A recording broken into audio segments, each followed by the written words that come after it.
तो अब सबसे पहले आपको दिखाते हैं कितना ज्ञान था ब्रह्मा विष्णु महेश को और कितना ज्ञान था इस सतयुग से लेकर आज तक के ब्राह्मण गुरुओं को। आपके रूबरू कराते उन्हीं पवित्र सदग्रंथों में। पुण्यात्माओं, परमात्मा का पाना बहुत ही आसान है, मोक्ष भी बहुत ही सिंपल है, क्योंकि यह साधना बहुत सीधी सादी है। हमें ज्ञान न होने से हमारे कोई इन्होंने गलत मार्गदर्शन कर दिया, जिस कारण से हम परमात्मा नहीं प्राप्त कर सके, मोक्ष प्राप्ति नहीं हुई। सबसे पहले आप जी को श्रीमद् देवी भागवत से ये प्रमाणित किया जाएगा कि श्री विष्णु जी को, श्री ब्रह्मा जी को, व्यास जी को, नारद जी को ये कितना ज्ञान था, ये देखना। श्रीमद् देवी भागवत सचित्र मोटा टाइप, केवल हिंदी, गीता प्रेस गोरखपुर से प्रकाशित है। श्रीमद् देवी भागवत, संपादक हनुमान प्रसाद पोदार, चिमनलाल गोस्वामी। प्रकाशक एम मुद्रक हैं, गीता प्रेस गोरखपुर, गोविंद भवन कार्यालय, कोलकाता का संस्थान। ये इनके फैक्स और फोन नंबर है। ये देखिएगा 28 नंबर पृष्ठ पे, ये पहला स्कंद है, संक्षिप्त देवी भागवत पहला स्कंद। नारद जी ने कहा, ये नारद जी और व्यास जी की गोष्ठी हो रही है। नारद जी ने कहा, व्यास जी तुम इस विषय में जो पूछ रहे हो ठीक यही प्रश्न मेरे पिताजी ने भगवान श्री हरि से किया था। देवा अधिदेव भगवान जगत के स्वामी हैं, लक्ष्मी जी उनकी सेवा में उपस्थित रहती हैं, दिव्य कोष्ठमणि उनकी शोभा बढ़ाती है, वे शंख चक्र गदा लिए रहते हैं, पीताम्बर धारण करते हैं, 4 भुजाएं, वे चराचर जगत के आश्रयदाता हैं, जगत गुरु एवं देवताओं के भी देवता हैं। ऐसे जगत प्रभु भगवान श्री हरि महान तप कर रहे थे, उनकी समाधि लगी थी। यह देखकर मेरे पिता ब्रह्मा जी को बड़ा आश्चर्य हुआ, अतः उन्होंने उनसे जानने की इच्छा प्रकट की। ब्रह्मा जी ने पूछा, प्रभु आप देवताओं के अध्यक्ष, जगत के स्वामी और भूत भविष्य एवं वर्तमान सभी जीवों के एकमात्र शासक हैं, भगवान फिर आप क्यों तपस्या कर रहे हैं और किस देवता की आराधना में ध्यान मगन है? मुझे असीम आश्चर्य तो यह हो रहा है कि आप देवेश्वर एवं सारे संसार के शासक होते हुए भी समाधि लगाए बैठे हैं। ब्रह्मा जी के विनीत वचन सुनकर भगवान श्री हरि यानी विष्णु जी कहने लगे। अब हम 29 पृष्ठ पर आ गए, पहला स्कंद। श्री हरि उनसे कहने लगे, ब्रह्मन सावधान होकर सुनो। विष्णु जी बताने लगे ब्रह्मा जी को, मैं अपने मन का विचार व्यक्त करता हूँ, देवता दानव मानव सब यही जानते हैं कि तुम सृष्टि करते हो, मैं पालन करता हूँ और शंकर संहार किया करते हैं। किंतु फिर भी वेद के पारगामी पुरुष अपनी युक्ति से यह सिद्ध करते हैं कि रचने पालने और संहार करने की यह योग्यता जो हमें मिली है, इसकी अधिष्ठात्री शक्ति देवी हैं। वे कहते हैं कि संसार की सृष्टि करने के लिए तुम में राजसी शक्ति का संचार हुआ है, मुझे सात्विक शक्ति मिली है और रुद्र में तामसी शक्ति का आविर्भाव हुआ है। उस शक्ति के अभाव में तुम इस संसार की सृष्टि नहीं कर सकते, मैं पालन करने में सफल नहीं हो सकता और रुद्र संहार कार्य करने होने में भी, रुद्र से संहार कार्य होना भी संभव नहीं। ब्रह्मा जी हम सभी उस शक्ति के सहारे यानी दुर्गा के सारे ही अपने कार्य में सदा सफल होते। सुवर्त प्रत्यक्ष और परोक्ष दोनों उदाहरण में तुम्हारे सामने रखता हूँ, सुनो। यह निश्चित है कि उस शक्ति के अधीन होकर ही मैं इस शेष नाग की सैया पर सोता और सृष्टि करने का अवसर आते ही जाग जाता हूँ। मैं सदा तप करने में लगा रहता हूँ, उस शक्ति के शासन से कभी मुक्त नहीं रह सकता। मैं सदा तप करने में लगा रहता हूँ, ये ध्यान रखना। उस शक्ति के शासन से कभी मुक्त नहीं रह सकता। कभी अवसर मिला तो लक्ष्मी के साथ सुखपूर्वक समय बिताने का सौभाग्य प्राप्त होता है। मैं कभी तो दानवों के साथ, राक्षसों के साथ युद्ध करता हूँ। अखिल जगत को भय पहुंचाने वाले दैत्यों के विकराल शरीरों को शांत करना मेरा परम कर्तव्य हो जाता है। और यहाँ कमाल कर दिया विष्णु जी ने अपने अध्यात्म ज्ञान का। मुझे सब प्रकार से शक्ति यानी दुर्गा जी के अधीन होकर रहना पड़ता है। उन्हीं भगवती शक्ति का मैं निरंतर ध्यान किया करता हूँ। ब्रह्मा जी, मेरी जानकारी में इन भगवती शक्ति से बढ़कर दूसरे कोई देवता नहीं। अब ये है श्री विष्णु जी के आध्यात्मिक ज्ञान का निष्कर्ष। श्री विष्णु जी कह रहे हैं कि मैं श्री दुर्गा जी से ऊपर किसी भगवान से परिचित नहीं हूँ। मेरे अध्यात्म ज्ञान में ये सबसे बड़ी देवता भगवान है। अपना तो आपने इसी लेख में पढ़ा, श्री नारद जी विचलित, श्री व्यास जी विचलित। ब्रह्मा जी के ज्ञान को इन्होंने बताया ही है कि ब्रह्मा जी विष्णु जी को जगत गुरु, देवेश्वर, सारे संसार के पालन करता, उत्पत्ति करता, सब कुछ बता रहे हैं। और ये क्या निष्कर्ष दे रहे हैं विष्णु जी कि मैं तो दुर्गा के अधीन हूँ और घोर तप करता हूँ। ये तप करके क्या करते हैं, बैटरी चार्ज कर लेते हैं, फिर राक्षसों के साथ लड़ते हैं, फिर इनकी बैटरी डिस्चार्ज हो जाती है, सिद्धियों से लड़ते हैं और फिर ऐसे चार्ज करते हैं। अब विष्णु जी ने तो बता दिया कि दुर्गा से ऊपर मैं किसी को नहीं जानता, मैं दुर्गा की भक्ति करता हूँ। और हमारे धर्म गुरुओं से जब कोई प्रश्न किया जाता था कि श्री ब्रह्मा, श्री विष्णु, श्री शिव जी ये किसकी भक्ति करते हैं, ये कहा करते थे, कुछ तो कहते थे कि अपने स्वरूप का ध्यान करते हैं। कोई कहता था कि शंकर भगवान श्री राम की पूजा करता है और श्री राम शंकर जी की पूजा करता है। और कोई कहता कि नहीं, ये किसकी पूजा करते हैं, ये तो स्वयं है। अब आपके समक्ष है कि श्री विष्णु जी दुर्गा जी की पूजा कर रहे हैं और इनको सुप्रीम पावर बता रहे हैं, सुप्रीम गॉड, सबसे बड़े भगवान, देवता। अब दुर्गा जी क्या बताती है, इसके भी दो वचन सुनते हैं।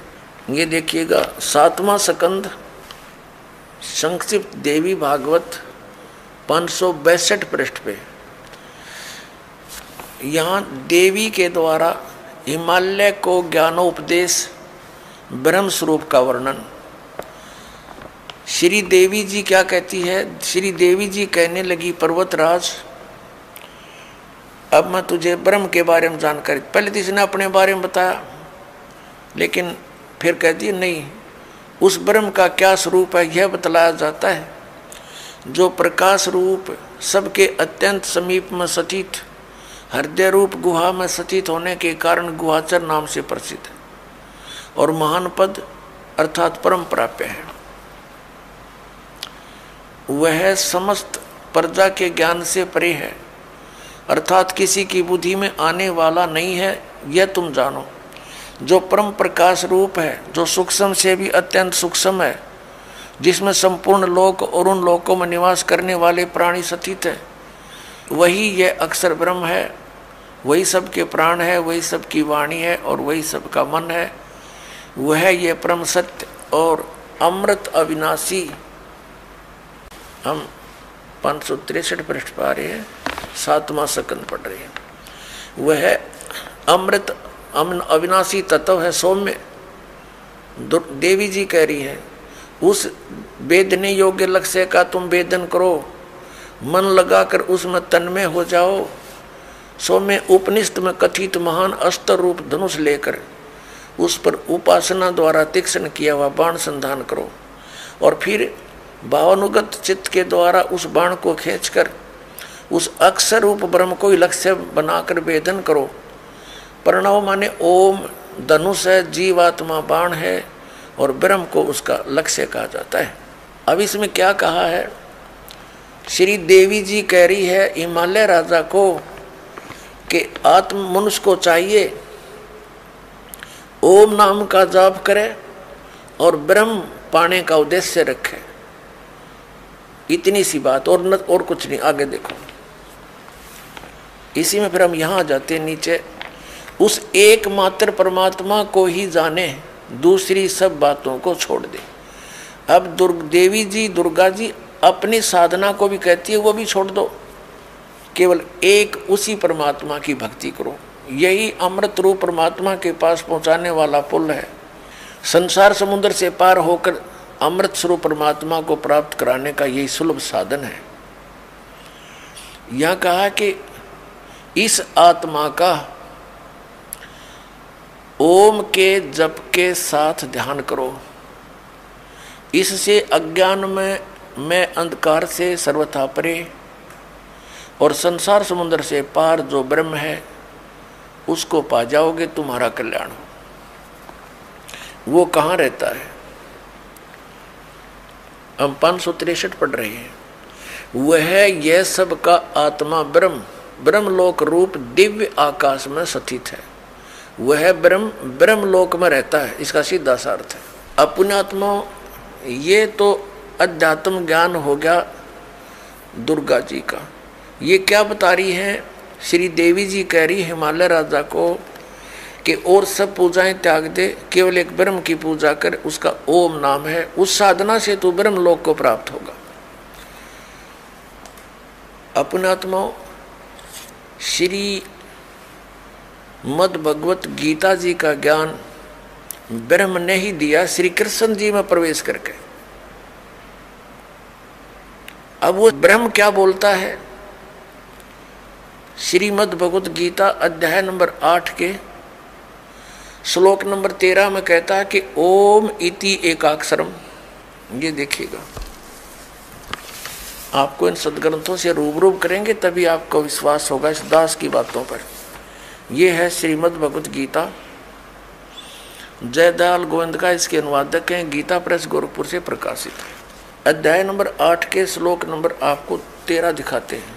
अध्याय नंबर 8 श्रीमद् भगवत गीता,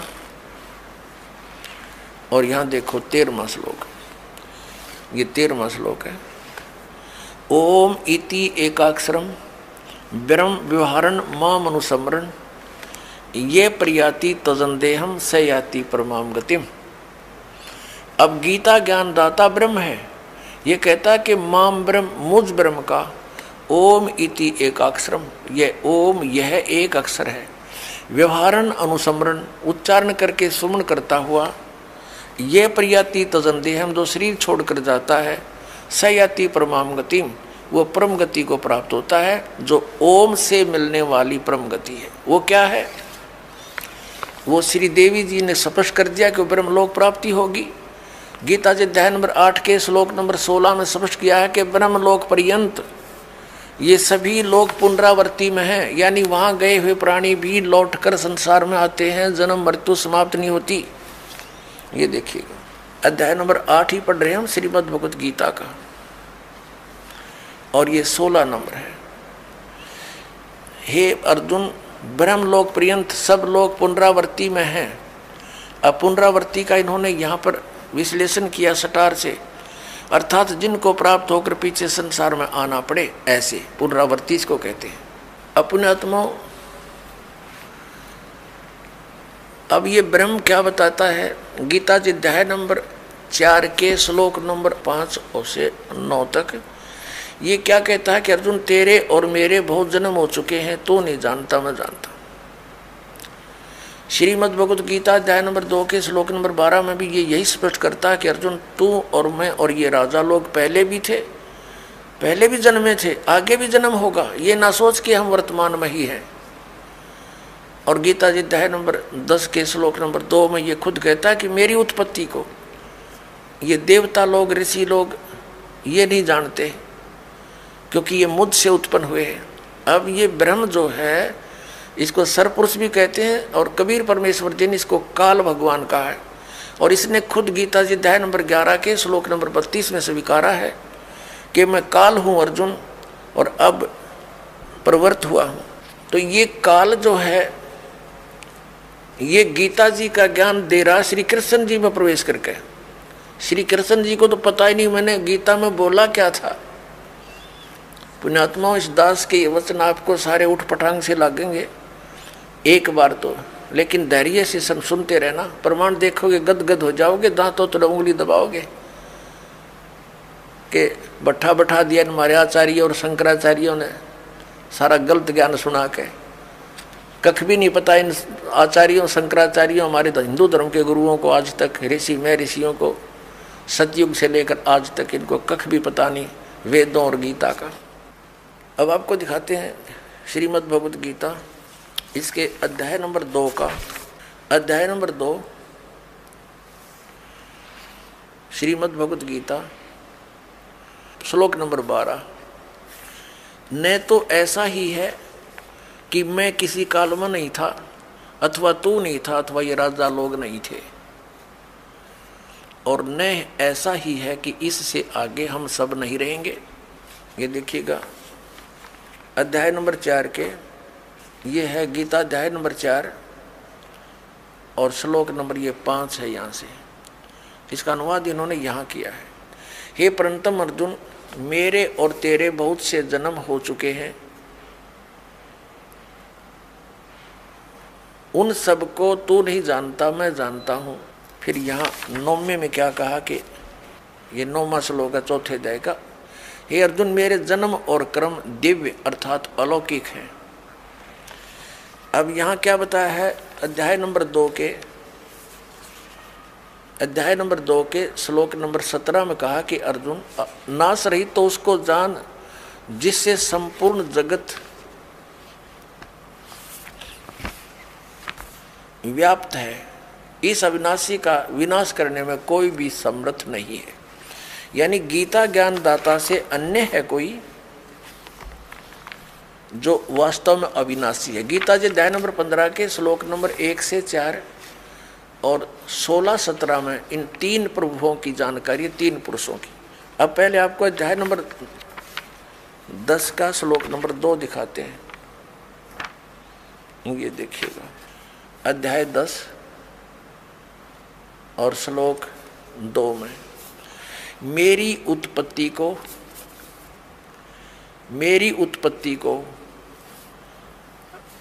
ये जो भी ये लिखते हैं, प्रभाव माने उत्पत्ति को न देवता लोग जानते हैं, न मैं ऋषिजन ही जानते हैं, क्योंकि मैं सब प्रकार से देवताओं का और महर्षियों का आदि कारण हूँ।